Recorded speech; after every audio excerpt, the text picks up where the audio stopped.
Friends, എല്ലാവർക്കും high range ഡയറീസിലേക്ക് സ്വാഗതം. ഇതാ നമുക്കൊരു മുട്ട പപ്സ് ഉണ്ടാക്കിയാലോ. അതിന് വേണ്ടിയിട്ട് ഇതിന് 2 കപ്പ് മൈദ എടുത്തിട്ടുണ്ട്. ഞാൻ 2 മുട്ടയാണ് ഞാൻ പുഴുങ്ങി വെച്ചിരിക്കുന്നത്. 2 മുട്ട പുഴുങ്ങി വെച്ചിട്ടുണ്ട്. പിന്നെ ഞാനൊരു 1.5 സബോള ചെറുതായിട്ട് അരിഞ്ഞു വെച്ചിരിക്കുകയാണ്. നിങ്ങൾക്ക് നീളത്തിൽ അരിയണമെന്നുണ്ടെങ്കിൽ നീളത്തിൽ അരിഞ്ഞു വയ്ക്കാം. അതിൻ്റെ കൂടെ ഇഞ്ചിയും വെളുത്തുള്ളിയും പിന്നെ കുറച്ച് പച്ചമുളകും കൂടെ അരിഞ്ഞിട്ടുണ്ട് കേട്ടോ. ഇത് നമുക്ക് മസാലയ്ക്ക് വേണ്ടിയിട്ട് ഉണ്ടാക്കാനായിട്ടുള്ളതാണ്. നമുക്ക് ആദ്യം ഇതൊന്ന് കുഴച്ച് വയ്ക്കാം. ആദ്യം ഞാനൊരു 2 സ്പൂൺ ഓയിൽ ചേർക്കാം കേട്ടോ. സൺഫ്ലവർ ഓയിലാണ് ഞാൻ ചേർക്കുന്നത് ഇതിനകത്തേക്ക്.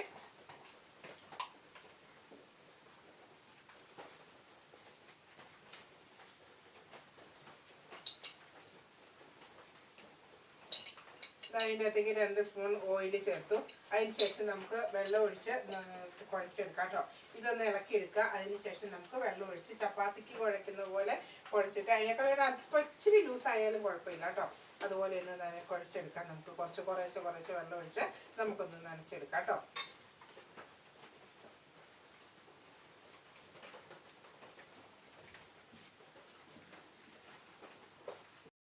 നനച്ച് വെച്ചിട്ടുണ്ട്. ഇത് നമുക്ക് അരമണിക്കൂർ, ഒരു 10-15 മിനിറ്റ് വരെ അല്ലെങ്കിൽ 20 മിനിറ്റ് വരെ നമുക്കൊന്ന് മൂടി വയ്ക്കാം. ഇച്ചിരി ഒന്ന് മയം കിട്ടാനായിട്ട്. ഇതിൻ്റെ പുറത്ത് കുറച്ച് ഓയിൽ തടവിയതിന് ശേഷം നമുക്കിതൊന്ന് മൂടി വയ്ക്കാം കേട്ടോ.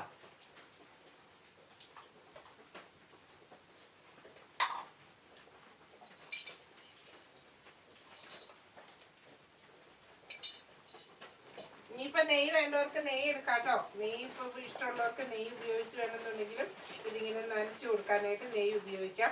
അതിന് ശേഷം ഓയിൽ തിരുമ്മി നമുക്കിതൊന്ന് മൂടി വെക്കാം കേട്ടോ. ഓയിലൊന്ന് തിരുമ്മി ഒരു 10-20 മിനിറ്റ് നേരത്തേക്ക് നമുക്കിതൊന്ന് അടച്ചു വെക്കാം. അപ്പോഴത്തേക്ക് നമുക്ക് കറിക്കുള്ളത് മസാലയ്ക്കുള്ളത് നമുക്കിതൊന്ന് വഴറ്റിയെടുക്കണം. തയ്യാറാക്കാനായിട്ട് ഞാൻ ചീനിച്ചട്ടി അടുപ്പിൽ വെച്ചിരിക്കുകയാണ്. അതിനകത്തേക്ക് നമുക്ക് അല്പം വെളിച്ചെണ്ണ ഒഴിച്ചു കൊടുക്കാം. വെളിച്ചെണ്ണ ഓയിലോ എന്താണെന്ന് വെച്ചാൽ നിങ്ങൾക്ക് ഇഷ്ടമുള്ളത് ഒഴിച്ചു കൊടുക്കാം കേട്ടോ. അതിലേക്ക് നമുക്ക് മസാല ഒന്ന് തയ്യാറാക്കി വയ്ക്കാനുള്ളതിന് വേണ്ടിയിട്ടാണ്. സബോള അതുപോലെ തന്നെ നീളത്തിൽ അരിഞ്ഞെടുക്കണമെന്നുണ്ടെങ്കിൽ നീളത്തിൽ അരിഞ്ഞെടുക്കാം കേട്ടോ. ഞാൻ ചെറുതായിട്ട് അരിഞ്ഞെടുത്തേ ഉള്ളൂ. ഇത് വഴറ്റിയെടുക്കാനുള്ള സൗകര്യത്തിന് വേണ്ടിയിട്ട് നിങ്ങൾക്ക് നീളത്തിൽ അരിഞ്ഞെടുക്കാം. നമ്മൾ പപ്സൊക്കെ വാങ്ങുമ്പോൾ നമ്മൾ ഇതേപോലെ നീളത്തിൽ തന്നെ സബോളയൊക്കെ ഇരിക്കുന്നതല്ലേ കാണുന്നത്. അപ്പോൾ അതുപോലെ നീളത്തിൽ അരിഞ്ഞെടുക്കാം. അതിലേക്ക് ചേർക്കാനായിട്ടുള്ള പൊടി 1/2 ടീസ്പൂൺ മല്ലിപ്പൊടി എടുത്തിട്ടുണ്ട്. 1/2 ടീസ്പൂൺ കാശ്മീരി മുളക് പൊടി എടുത്തിട്ടുണ്ട്. ഞാൻ 1 ടീസ്പൂൺ ചിക്കൻ മസാല എടുത്തിട്ടുണ്ട്. പിന്നെ അല്പം മഞ്ഞൾപ്പൊടിയും കൂടി എടുത്തിട്ടുണ്ട്. ഇത്രയാണ് ഈ മസാലയ്ക്ക് വേണ്ടത്. നമ്മളിത് എണ്ണയൊന്ന് ചൂടായി വരുമ്പോഴത്തേക്കും നമുക്ക് അല്പം കടുക് ഇട്ട് കൊടുക്കാം.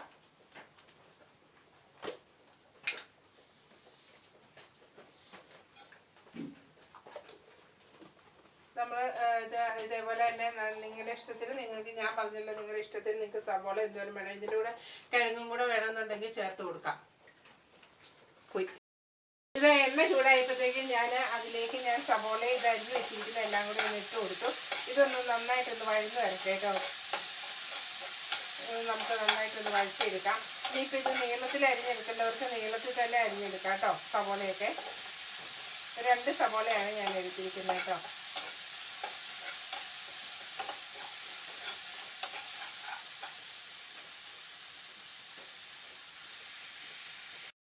സവോളയെല്ലാം നന്നായിട്ടൊന്ന് വഴറ്റിയിട്ടുണ്ട്. അതിലേക്ക് ഞാൻ ഈ പൊടികളെല്ലാം ഒന്ന് ചേർത്ത് കൊടുക്കുകയാണ്. മല്ലിപ്പൊടി, മുളക് പൊടി, മസാല, ഗരം മസാല, ഇച്ചിരി കുരുമുളക് പൊടി വേണമെങ്കിൽ കുരുമുളക് പൊടിയും ചേർക്കാം. ഇതിലേക്ക് ഇതെല്ലാം ചേർത്തൊന്ന് ഇളക്കിയെടുക്കുക. അല്പം വെള്ളം നമുക്കൊന്ന് ഒഴിച്ചു കൊടുക്കാം. കുറച്ച് വെള്ളം മതി കേട്ടോ. ഇതൊന്ന് മൂത്ത് കഴിയുമ്പോഴത്തേക്കും കുറച്ച് വെള്ളം ഒന്ന് ഒഴിച്ചു കൊടുക്കാം. ഒത്തിരി വെള്ളം വേണ്ട.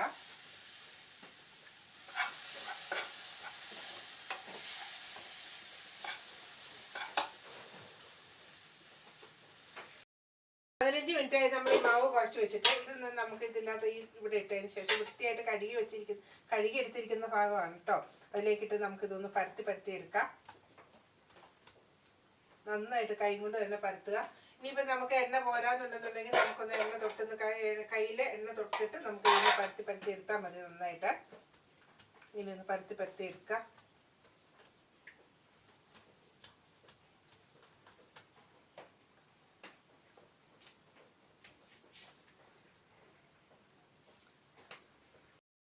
ഇത്രയും പരത്തി എടുക്കുക. അതിന് ശേഷം നമുക്ക് ഇച്ചിരി ഇതിലേക്ക് എണ്ണ തൂത്ത് കൊടുക്കാം. നമുക്കിതൊന്ന് മടക്കി എടുക്കണം കേട്ടോ. അതിന് വേണ്ടിയിട്ടാണ് ഇതിൽ ഇച്ചിരി എണ്ണ തൂത്ത് കൊടുക്കുക.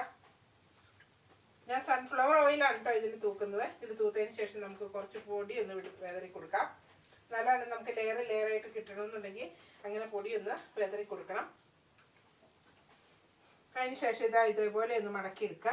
ഇങ്ങനെ ഇവിടെ നിന്ന് ഇങ്ങോട്ട് മടക്കുക, തിരിച്ചതുപോലെ തന്നെ ഇങ്ങോട്ട് മടക്കി എടുക്കുക. ഇപ്പുറത്തും അതുപോലെ തന്നെ നമുക്ക് ഇങ്ങനെ ഇങ്ങോട്ട് മടക്കാം. വീണ്ടും ഇതിങ്ങനെ മടക്കി എടുക്കുക. അത് കഴിഞ്ഞിട്ട് നമുക്ക് ഇവിടെ ഇച്ചിരി എണ്ണയോ പൊടിയോ എന്താണെന്ന് വെച്ചാൽ ഇട്ടതിന് ശേഷം നമുക്ക് വീണ്ടും ഒന്നും കൂടെ നമുക്കൊന്ന് പരത്തിയെടുക്കണം. അതിന് വേണ്ടിയിട്ട് ഞാൻ ഇങ്ങനെ വെച്ച് കൊടുത്തു. വീണ്ടും നമുക്ക് ഇത് കയ്യിൽ എണ്ണ തൂത്തിട്ട് നമുക്കൊന്ന് പരത്തി കൊടുക്കാം.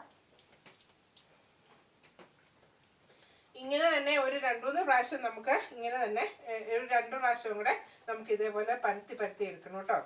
ഇതിപ്പോൾ ഇങ്ങനെ ചതുരത്തിലായതുകൊണ്ട് ഇങ്ങനെ ആയതുകൊണ്ട് ഇച്ചിരി മടക്കി പരത്തുന്നതുകൊണ്ട് ഇച്ചിരി ഒരു കട്ടിയിൽ ഉണ്ട്. അതൊന്ന് നമുക്ക് എണ്ണ തൂത്തുന്നത് ഇങ്ങനെ ഒന്ന് പരത്തി കൊടുക്കുക. ഇങ്ങനെ ഇതുപോലെ തന്നെ ഇതേ രീതിയിൽ 2 പ്രാവശ്യം നമുക്ക് മടക്കിയെടുക്കാം. 2 പ്രാവശ്യം കൂടെ ഞാൻ ഇതേപോലെ തന്നെ പരത്തിയിട്ടുണ്ട്. അങ്ങനെ 2-3 പ്രാവശ്യം നമ്മൾ ഇതേപോലെ പരത്തിയതിന് ശേഷം നമുക്ക് എണ്ണ തൂത്തിട്ട് നമ്മളിതിങ്ങനെ ഒന്ന് മടക്കി കൊടുക്കുക. ഇതേപോലെ ഒന്ന് മടക്കി എടുക്കുക. വീണ്ടും ഇപ്പുറത്തെ സൈഡ് വീണ്ടും ഒന്നും കൂടി ഒന്ന് മടക്കി കൊടുത്തു. എണ്ണയും തൂക്കുക, അതുപോലെ തന്നെ നമ്മൾ പൊടിയും വിതറണം കേട്ടോ. എന്നാലാണ് നമുക്ക് ഇത് നന്നായിട്ട് ഇങ്ങനെ ലെയറായിട്ട് കിട്ടത്തുള്ളൂ കേട്ടോ. പൊടി നന്നായിട്ട് ഓരോ ഭാഗത്തും പൊടി തേച്ച് കൊടുക്കുക. ഇപ്പുറത്തും അതുപോലെ തന്നെ നമ്മൾ എണ്ണ തൂത്ത് പൊടി മെതറി ഇങ്ങനെ ചതുരത്തിൽ വീണ്ടും വയ്ക്കുക.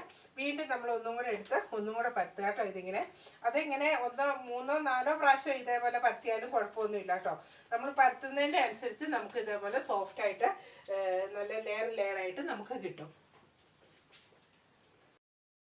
ഈ കനത്തിലാണ് കേട്ടോ ഞാൻ ഉണ്ടാക്കിയിരിക്കുന്നത്. ചെറിയൊരു കനം വേണം, നമുക്ക് ചപ്പാത്തിക്ക് പരത്തുന്ന പോലെയല്ല, അതിനേക്കാളും കുറച്ചും കൂടെ കട്ടിയിൽ വേണം കേട്ടോ ഇത് എടുക്കാനായിട്ട്. ഇത് 4 എണ്ണത്തിനാണല്ലോ ഞാൻ എടുത്തിരിക്കുന്നത്. അപ്പോൾ ഇതൊന്ന് 4ആയിട്ടൊന്ന് മുറിച്ചെടുക്കാം. നമുക്ക് 4 ഭാഗമായിട്ട് ഇതൊന്ന് മുറിച്ചെടുക്കാം. ഇങ്ങനെ ഞാൻ ആ മടക്കി കാണിച്ച പോലെ നമ്മൾ 3-4 പ്രാവശ്യമൊക്കെ ചെയ്ത് കഴിഞ്ഞ് കഴിഞ്ഞാൽ നല്ല ലെയറായിട്ട് എല്ലാം കിട്ടും കേട്ടോ. അതേപോലെ നിങ്ങളിത് ചെയ്തെടുക്കുക. ഇങ്ങനെ ഓരോ പീസ് 4ആയിട്ട് ഞാൻ മുറിച്ചെടുത്തിട്ടുണ്ട്. അതിലൊരു പീസ് ഞാൻ എടുക്കുവാണ്. ഞാൻ എണ്ണയിലാണ് കേട്ടോ വറുത്തെടുക്കുന്നത്. ഇനിയിപ്പോൾ ഓവനിലുള്ളവർക്ക് ഓവനിൽ വെച്ച് കൊടുത്താലും മതി കേട്ടോ. ഇതിലേക്ക് ഞാൻ അല്പം മസാല ഇട്ട് കൊടുക്കുവാണ്. നമുക്ക് ആ മസാല ഇട്ട് കൊടുക്കാം. ഇനി ഇതിലേക്ക് കുറച്ച് മസാല ഇട്ട് കൊടുക്കുക. അതിന് ശേഷം നമുക്ക് മുട്ട വെച്ച് പൊതിയാം. മുട്ട ഇങ്ങനെ വെച്ച് കൊടുക്കുക. എന്നിട്ട് നമുക്കിങ്ങനെ 4 വശത്തുനിന്നും പൊതിഞ്ഞെടുക്കാം. അല്ലാന്നുണ്ടെന്നുണ്ടെങ്കിൽ ഇതേപോലെ ഇങ്ങനെ പൊതിഞ്ഞെടുക്കാം. അല്ലാന്നുണ്ടെങ്കിൽ അല്ലാതെ മൂടി വയ്ക്കണമെന്നുണ്ടെങ്കിൽ അങ്ങനെയാണെന്നുണ്ടെങ്കിൽ നമുക്ക് പൊതിഞ്ഞെടുക്കാവുന്നതാണ് കേട്ടോ. എണ്ണ വറക്കുന്നതായതുകൊണ്ട് നമുക്കിത് അരികെല്ലാം ഒന്ന് മൂടി വയ്ക്കണം. ഇങ്ങനെ ഒന്ന് ആക്കി കൊടുക്കാം കേട്ടോ. ഇതേപോലെ നമുക്ക് ബാക്കിയുള്ളതെല്ലാം ഒന്ന് എടുത്തു വയ്ക്കാം. 4 എണ്ണം ഉണ്ടാക്കിയിട്ടുണ്ട് കണ്ടോ. ഇതേപോലെ ഉണ്ടാക്കിയെടുക്കുക. അതിന് ശേഷം നമുക്ക് എണ്ണയിൽ നിന്നിട്ട് എടുക്കാം. അല്ലെങ്കിൽ ഓവനിൽ വെച്ച് ഇത് ചെയ്തെടുക്കണം. അതായത് ഇതിൻ്റെ അകത്തേക്ക് വെച്ച് കൊടുക്കാം. എണ്ണയിലേക്ക് ഇട്ട് കൊടുക്കാം.